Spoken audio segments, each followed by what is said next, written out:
Last వీడియోలో mobile phones are not allowed in VVITU అని చెప్పాను. బట్ ప్రీవియస్ 2 ఇయర్స్ నుంచి నేను ఫోన్ అనేది కాలేజ్కి తీసుకొని వెళ్తున్నాను. ఎందుకు, ఎలా, కాలేజ్లో అసలు ఫోన్స్ అలౌ లేదు కదా అని చాలామందికి డౌట్ ఉండొచ్చు. ఇవాల్టి వీడియోలో చెప్తాను.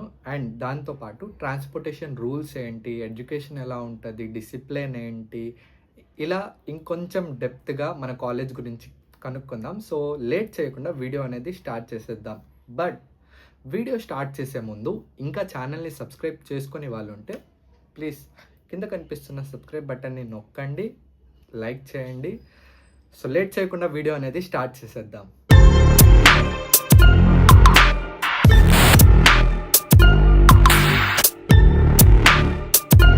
సో మొబైల్ ఫోన్ 2 ఇయర్స్ నుంచి ఎలా తీసుకొని వెళ్తున్నావు అన్న. తీసుకొని వెళ్తున్నాను, దానికి రీజన్ కూడా ఉంది. మీకు మొబైల్ ఫోన్ కంపల్సరీగా అవసరం ఉంది అన్నట్లయితే తీసుకొని వెళ్ళొచ్చు. అన్నెసెసరీగా అండ్ అన్వాంటెడ్లీ ఫోన్ అనేది మీరు ప్యాసేజ్లో కానివ్వండి, లైక్ కాలేజ్ రూమ్స్లో కానివ్వండి వాడితే స్ట్రిక్ట్ యాక్షన్స్ అనేవి తీసుకుంటారు. మొబైల్ ఫోనే లాక్కొని ఇవ్వరు. మీకు నిజంగా జెన్యున్గా ఫోన్ అవసరం ఉంది, మేము ఫోన్తోనే వర్క్ చేస్తాం, మాకు ఫోన్తో చాలా అవసరం ఉంది అన్న వాళ్ళకి ఎక్సెప్షన్ ఉందండి, తీసుకొని రావచ్చు. అపార్ట్ ఆఫ్ ఇట్ అన్నెసెసరీగా అన్వాంటెడ్లీ మీరు కనుక ఫోన్ కనుక వాడితే ఆర్ ఎల్స్ తీసుకొని వస్తే కాలేజ్కి స్ట్రిక్ట్ యాక్షన్స్ కంపల్సరీ ఉంటాయి. నేను లాస్ట్ 2 ఇయర్స్గా ఫేస్ చేశాను ఇవన్నీ. నా కళ్ళెదిరితే చాలా ఫోన్స్ లాక్కున్నారు. So be aware of it. Phone కాలేజ్కి తెచ్చే ముందు మీకు అవసరం ఉందా లేదా అని చూసుకొని ఫోన్ తండి. అవసరం లేకపోతే ఫోన్స్ ఆర్ నాట్ నెసెసరీ.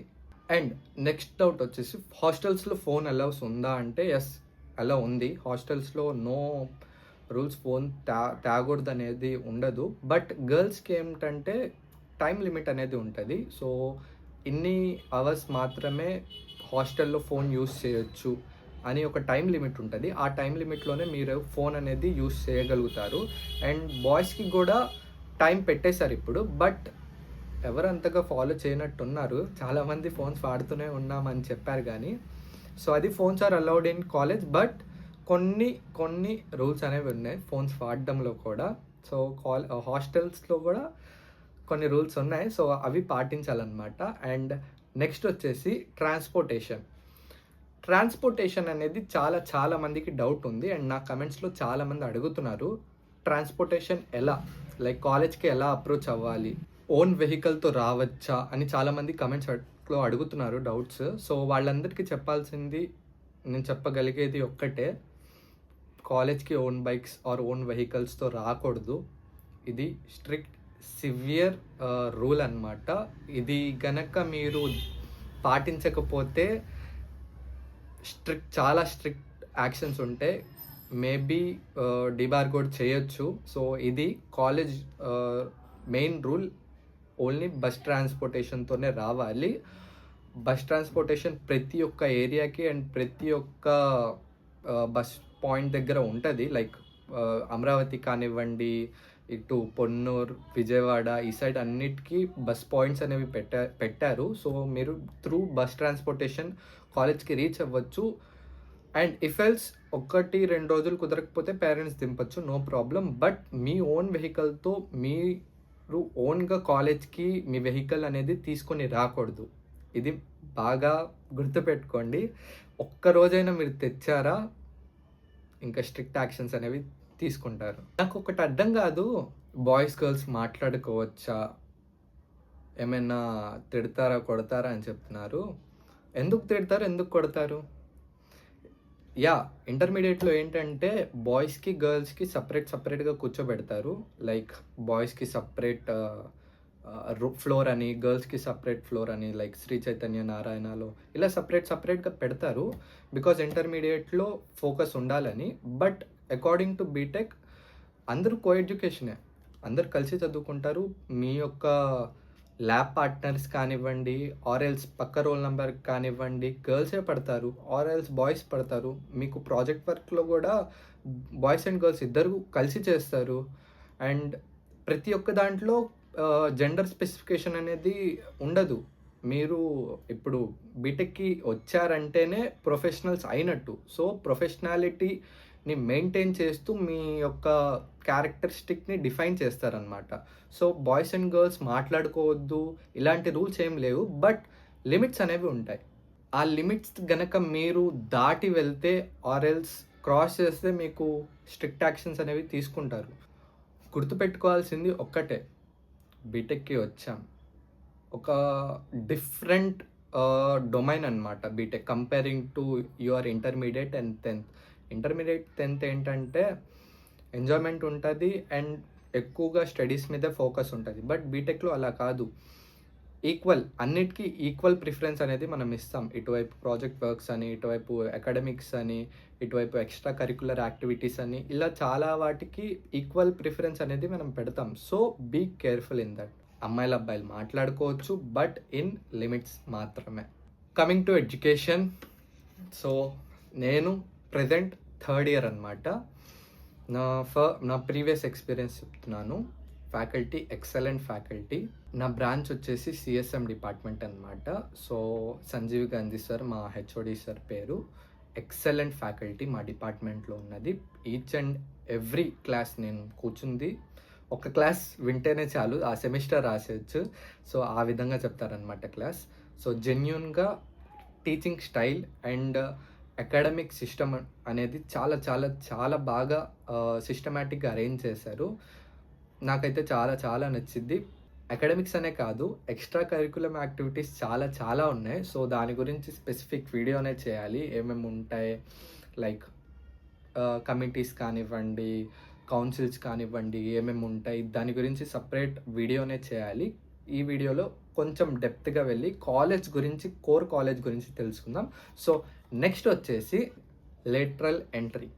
మా కాలేజ్ లాస్ట్ ఇయరే యూనివర్సిటీ అయింది కాబట్టి ఈ సంవత్సరం నుంచి మీకు త్రూ ఈఏసెట్ ఆర్ ఈఏపీ సెట్, ఈ ఎంసెట్ కౌన్సిలింగ్ ద్వారా మీకు సీట్ అనేది రాదండి. మీరు సపరేట్గా లేటరల్ ఎంట్రీ కాలేజ్లో జాయిన్ అవ్వాలి అనుకుంటే త్రూ ఫీజ్ కట్టి జాయిన్ అవ్వచ్చు మేనేజ్మెంట్ కోటా ద్వారా. అరౌండ్ 1.20 అంటే 1,20,000 అనమాట ఫీజ్ స్ట్రక్చర్ లేటరల్ ఎంట్రీస్ కోసం. CSC, triple EC various branches ఉన్నాయి. సో మీరు దేంట్లో అయినా జాయిన్ అవ్వచ్చు. త్రూ మేనేజ్మెంట్ కోటా మాత్రమే, ఈసారి కౌన్సిలింగ్ కోటా లేదు. అపార్ట్ ఆఫ్ ఇట్ మీకు ట్రాన్స్పోర్టేషన్ అండ్ హాస్టల్ ఫీజ్ ఇవన్నీ సపరేట్ అనమాట. సో ఇది లేటరల్ గురించి. డిసిప్లిన్ విషయానికి వస్తే చూడండి, కాలేజ్ చాలా డిసిప్లినరీ కాలేజ్ అనమాట. మీకు సెక్యూరిటీ కింద సఫారీస్ తిరుగుతూనే ఉంటారు. మీ యొక్క డిసిప్లిన్ 24/7 కాదు, కాలేజ్లో ఉన్నప్పుడు ప్రతి ఒక్కటి మీకు ఈ సఫారీస్ అనేవి అబ్జర్వ్ చేస్తూనే ఉంటారు. ఒక్క చిన్న ఇష్యూ వచ్చినా కూడా ఆ ఇష్యూ యొక్క రేంజ్ని బట్టి మీకు యాక్షన్స్ అనేవి ఉంటాయి వాళ్ళ నుంచి. లైక్ ఐడి కార్డ్ తీసుకోవడం కానివ్వండి, ఆర్ ఎల్స్ పెద్ద పెద్దవి అంటే లైక్ బైక్స్ వేసుకొని వస్తే ఇలా పేరెంట్స్ని పిలిపించడం కానివ్వండి, ఇలా స్ట్రిక్ట్ యాక్షన్స్ అనేవి తీసుకుంటారు. సో డిసిప్లిన్ విషయానికి వస్తే ఇట్స్ అబ్సల్యూట్ డిసిప్లిన్ కాలేజ్ అనమాట. అండ్ ఫ్యాకల్టీ కూడా చాలా డిసిప్లిన్గా ఉంటారు. చాలా క్లాస్ రూమ్స్లో కూడా చాలా డిసిప్లిన్గా బిహేవ్ చేయాలన్నమాట. సో ర్యాగింగ్ అనేది ఆర్ ఎల్స్ సీనియర్స్ జూనియర్స్ని ఇబ్బంది పెట్టడం కానివ్వండి, ఇలా ఏముండదు. నా కేసే తీసుకోండి, మాకు సీనియర్స్ ఉన్నారు. ఎంత ఫ్రెండ్లీ అంటే ప్రతి ఒక్క దాంట్లో సపోర్ట్ చేయడమే తప్ప ఇబ్బంది పెట్టడం ఇలా ఏముండదు. మీరే ఆలోచించుకోవచ్చు. కాలేజ్ ఎన్విరాన్మెంట్ మొత్తం ఒక పీస్ఫుల్ ఎన్విరాన్మెంట్ మెయింటైన్ చేస్తున్నారు. అండ్ మీరు వచ్చిన తర్వాత కూడా ఇలానే మెయింటైన్ చేయాలి. డిసిప్లిన్ గురించి మాట్లాడుతున్నాం కాబట్టి ఇంకో విషయం ఏంటంటే, వన్స్ మీరు కాలేజ్ లోపలికి వస్తే బయటికి వెళ్ళడానికి ఉండదు. డైరెక్ట్ ఇంకా సాయంత్రం బస్ ఎక్కి మళ్ళీ రిటర్న్ వెళ్ళాల్సిందే. కొన్ని సిచ్యువేషన్స్లో మీరు పర్మిషన్స్ తీసుకొని అండ్ అవుట్ పాస్ తీసుకొని వెళ్ళొచ్చు. దానికి చాలా ప్రాసెస్ ఉంటుంది. మీ పేరెంట్స్కి కాల్ చేస్తారు, కౌన్సిలింగ్ సైన్ అని చాలానే ఉంటాయి.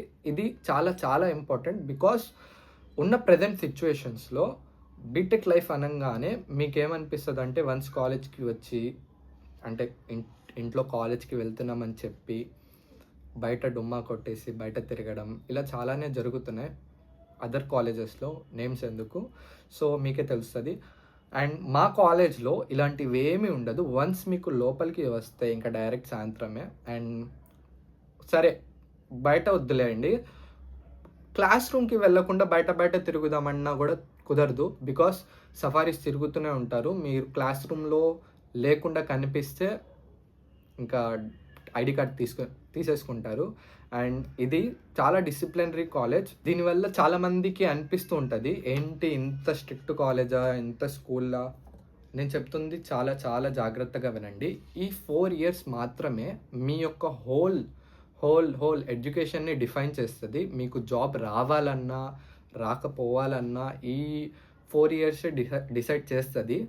చూడండి, ప్రజెంట్ ఉన్న సిచ్యువేషన్స్లో చాలామంది like half of the above population మొత్తం మిడిల్ క్లాసేనండి. సో ప్రతి ఒక్క మిడిల్ క్లాస్ పేరెంట్స్ కల ఏంటంటే, మేము ఎలాగో చదవలేదు, మేము ఎలాగో ఏం సాధించలేదు, మా సంపాదన అంతంత మాత్రమే, మా పిల్లలకి మేమున్న సిచ్యువేషన్స్ వాళ్ళకి రాకూడదు అని వాళ్ళు కొంచెం కొంచెం మనీ దాపెట్టుకోనైనా మీకు త్రూ మేనేజ్మెంట్, ఒకవేళ కౌన్సిలింగ్ రాకపోయినా మేనేజ్మెంట్లో అయినా ఒక మంచి కాలేజ్ చూస్ చేయాలి అని వివిఐటిని చాలామంది చూస్ చేసుకున్నారు. It's the one of the best option అని నా యొక్క ఎక్స్పీరియన్స్ చెప్తున్నాను. నేను చాలా ఎగ్జాంపుల్స్ చూశాను. బికాస్ చాలామంది మిడిల్ క్లాస్ మెన్స్ ఎలా పడితే పిల్లలు ఏది పడితే అది కాలేజ్ చూస్ చేయరండి. మ్యాక్సిమం డిసిప్లినరీ కాలేజే చూస్ చేసుకుంటారు. బట్ ఏంటంటే ఇన్ సమ్ సిచ్యువేషన్స్ చాలామంది వేరే వేరే కాలేజెస్ చూస్ చేసుకుంటారు. దాంట్లో ఏంటంటే ఫ్రీడమ్ ఎక్కువ, పిల్లలు బాగా చెడిపోతారు. అండ్ నేను ఎందుకు స్పెసిఫిక్గా చెడిపోతారు అనేది యూస్ చేస్తున్నానంటే, 4 years మీరు బాగా చదువుకుంటారు, ఏమవుతుంది, మహా అయితే జాబ్ వస్తుంది. జాబ్ వస్తే ఎవరికి మంచిది, ఎవరికి ప్రౌడ్, మీ పేరెంట్స్కి అండ్ వాళ్ళ కష్టానికి ఒక రిజల్ట్ అన్నమాట. సో ఇవ్వాలా వద్దా? సో అందుకనే ఒక స్ట్రిక్ట్ కాలేజే మంచి కాలేజ్ అని చెప్తాను. మరీ అంత స్ట్రిక్ట్ ఏం కాదు, చాలా కరికులం యాక్టివిటీస్ ఉన్నాయి, చాలా ఎంజాయ్మెంట్, చాలా ఈవెంట్స్ ఉంటాయి, బోర్ ఏం లేదు. చెప్పాలనుకుంటుంది ఏంటంటే లైక్ ఫోన్స్ గురించి, బయట బైక్స్ గురించి, ఇవన్నీ అవసరమా? కమెంట్స్లో ఫుల్ బూతులు పడతాయి నాకు తెలుసు. నేను చెప్పాలనుకుంటుంది ఒక్కటే, అవసరం లేదు. కాలేజ్కి వెళ్ళాం, సమ్హౌ ఎంజాయ్ చేసాం, కొంచెం నేర్చుకున్నాం, మన ఫ్యూచర్ని సెక్యూర్ చేసుకున్నాం. ఇది నా యొక్క ఏమంటారు థాట్ ప్రాసెస్ అనమాట. నేను అందుకే వివిఐటిని అంత లైక్ చేసేది. అండ్ యూనివర్సిటీ అయింది కూడా మీకోసమే అనమాట. సో యూనివర్సిటీ అయిన తర్వాత చాలా చాలా ప్లేస్మెంట్స్ వస్తాయి. యూనివర్సిటీ ఎందుకైంది ఖాళీ నామకే వాస్తే అని ఏం కాదు. దీనివల్ల వచ్చే 10-20 years దాకా వరుసగా కంపెనీలు ప్లేస్మెంట్స్తో వస్తూనే ఉంటాయి. దీని గురించి నేను నెక్స్ట్ వీడియోలో మాట్లాడతా, ప్లేస్మెంట్స్ గురించి. అండ్ యూనివర్సిటీ అయింది కదా, దీనివల్ల బెనిఫిట్ ఏంటి అనేది, మీరు ఎందుకు వివిఐటీలో జాయిన్ అవ్వాలి అనేది. సో ఈ వీడియో అయితే ఇంతే. నెక్స్ట్ వీడియోలో మన కాలేజ్లో క్యాంటీన్స్ ఏంటి, బ్లాక్స్ ఏంటి, ప్లేస్మెంట్స్ ఎలా, సెమ్ యొక్క డీటెయిల్స్ ఏంటి, నెక్స్ట్ వీడియోలో డీటెయిల్గా చెప్తాను. సో ప్లీజ్ ఈ ఛానల్ని సబ్స్క్రైబ్ చేయండి, లైక్ చేయండి. ఇంకో కొత్త వీడియోతో రేపు మీ ముందు ఉంటా. Until then see you, tata, bye bye.